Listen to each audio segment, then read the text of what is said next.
How clear is your Instagram bio? Do people instantly know when they land there what it is that you do?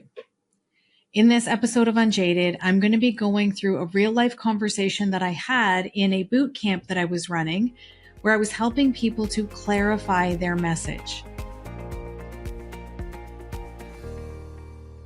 So I'm sharing this bio with permission from the person who wrote it. I am not going to name her, but you may be able to put it together if you've been in my world a little while of who she is, and she is completely okay with that. I'm going to be reading some of the things that we went through as we started to clarify her bio so that you can see exactly how clear you need to be. Now, keep in mind that this goes not just for your bio, but for anything that you're doing online. We want to remove the spiritual gobbledygook and the coach speak from anything where you are speaking your message. We want people to be able to feel your message in their soul and understand that you are actually speaking to them. And so many times in the online space, we do not do that with our messaging and our languaging. So this person's bio started out saying that she is a soul, identity, and life transition guide, guiding women through life's biggest transitions. Uncover your soul identity to heal, find clarity to rise into your true essence. What does that actually mean? There isn't a person on earth who is going to read that bio and go, oh my gosh, she's speaking to my soul. I absolutely need what she has. In fact, it doesn't even tell us what it is that she does or how it is that she helps the person. It doesn't identify a problem that she's actually solving. I'm going to read it again. Soul Identity and Life Transition Guide. What does that mean? What do you do? Guiding women through life's biggest transitions. Okay, how?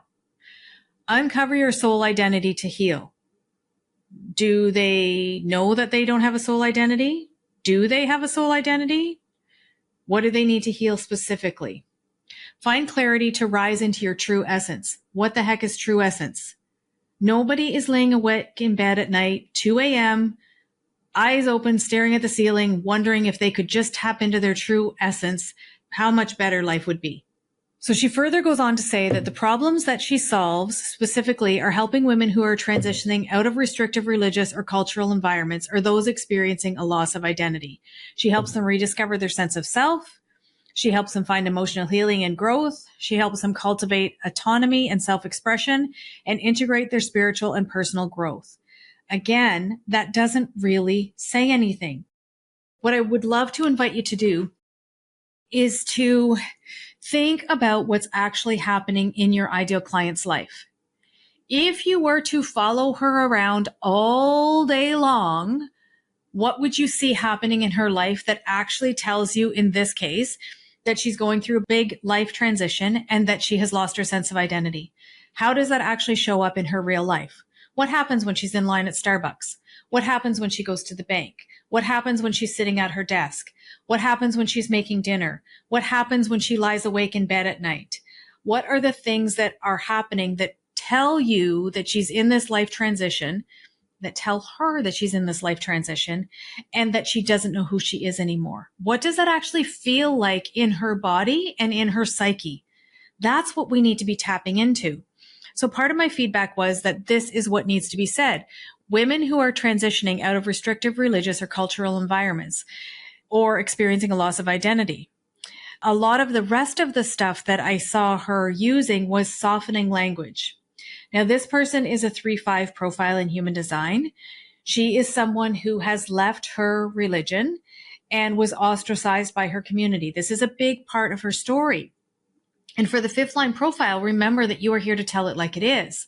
So oftentimes what happens is because we have been so conditioned not to use our voices, and because there is pain associated with using our voices because we didn't say it in the right way, or we were too blunt, or any of those things, we kind of backpedal and we add all of this spiritual stuff on top of our language for a few reasons. One, because it softens the message. It doesn't hit people quite as hard, but we need to hit them hard if we want them to work with us.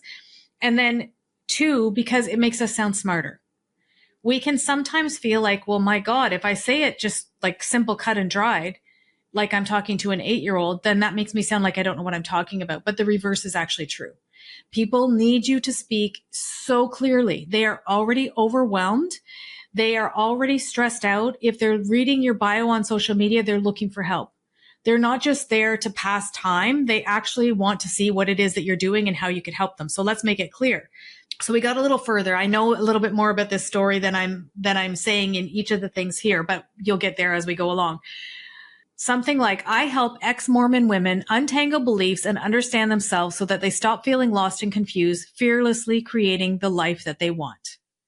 That's better. It's still not there. This was a whole conversation that we were going through in the Facebook group. So I'm not going to take you through every little detail of the conversation, but I just want you to see how we just keep digging a little bit deeper and a little bit deeper and a little bit deeper to get where we are. One of the things that she came up with was, I help women who have lost their identity and are transitioning out of restrictive religious and cultural environments. And then I'm going to always add the so that.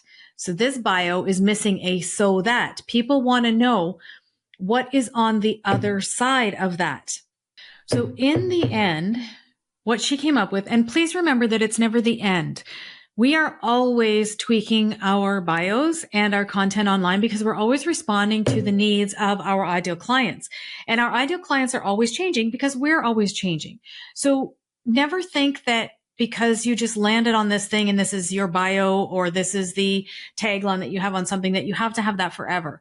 You can always evolve it, but just get as clear as you can in the moment.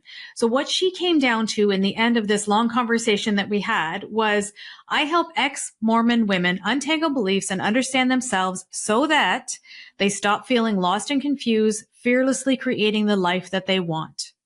My last feedback for her was, if you can possibly put it into first person, do that. So that sounds more like, I help you untangle old beliefs and understand yourself.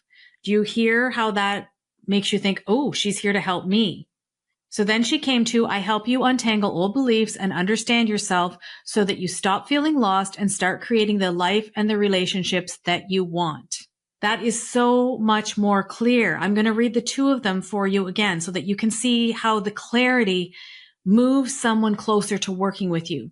So she started with Soul Identity and Life Transition Guide, guiding women through life's biggest transitions. Uncover your soul identity to heal, find clarity to rise into your true essence.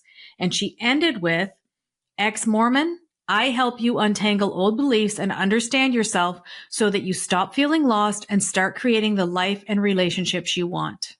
That is the kind of clarity that we need to have in the online and in every other space.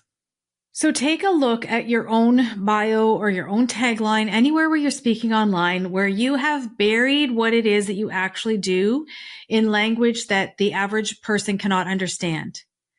Really challenge yourself to keep refining it and refining it and refining it until you get down to the actual problem that you solve, that the person you're helping actually has and can recognize in their real life.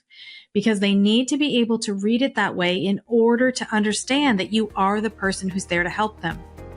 Don't make them work so hard to hire you.